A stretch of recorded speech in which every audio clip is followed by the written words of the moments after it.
Good morning, children. Welcome to our Little Scholars Public School online classes.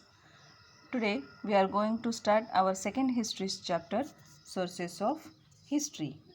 First of all, we learn why to study sources of history.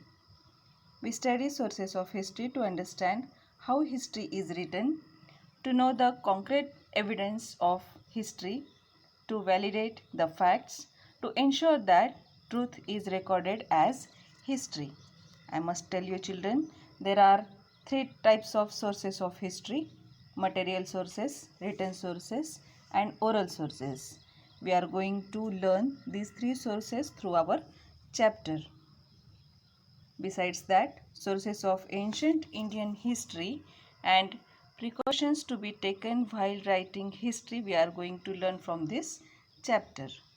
You can try this. Make a list of things in your house which belong to your grandparents' time. Collect information about an old structures in your locality. Now we are going to start our chapter. A number of objects used by our ancestors still exist. Number of objects. You can see here some of the objects are given. These kinds of objects now also we are using. In that, like the tools of the farmer tools, or many of the things are given here by which the ancestors also use, and now also we are using it. Some inscriptions from the past have been recovered. Sources like these help us to understand our history.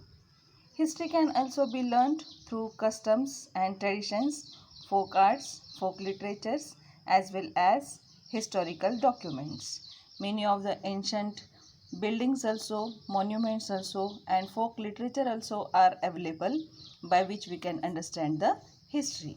All these are known as sources of history. These are of three types of, as I told you, the three types of sources of history are there, like the material sources, written sources, and oral sources. First of all, we are going to see the material sources. Can you tell me, children? Structures such as forts, rock cut caves, stupas, etc. are known as material sources of histories. Means any kind of building, or the caves like the Ajanta, Ellora, and forts also are the sources of history. You can try to guess what other structures can be called material sources. Now the material sources, in that man uses a variety of things in his day-to-day life. They are known as artifacts. Here such kinds of objects are given which we are using in day-to-day life. Supposed to be here given pens, pencils, notebooks, watches, bags, shirts, caps, many of the things. These also are called as artifacts. Artifacts used by humans in the past provide us valuable information about life in the ancient times. These kinds of things in the ancient times also used, like the earthen pots.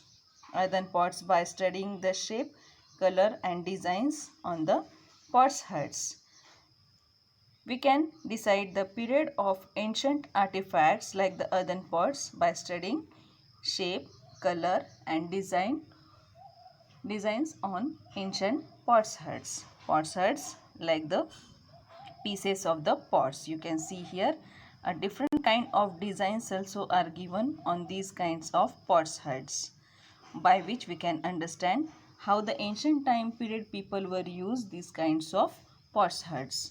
The ornaments and other artifacts throw light on such on social interaction. Ornaments, children, I must tell you that your mother also and your grannies also use these kinds of jewelries, ornaments. In those time period also, the kind of ornaments or the jewelries were used, by which we can understand how the people of ancient time period used these kinds of artifacts. These kinds of artifacts, ornaments also show light on the social interaction. We get information about the diet of the people from the remains of food grains. Diet of the people, food grains, seeds and bones of animals. From this also we can understand, we can get the information about what kind of food they were eat. The remains of food grains also, by which we can understand the diet of the people. Also we find the remains of houses, buildings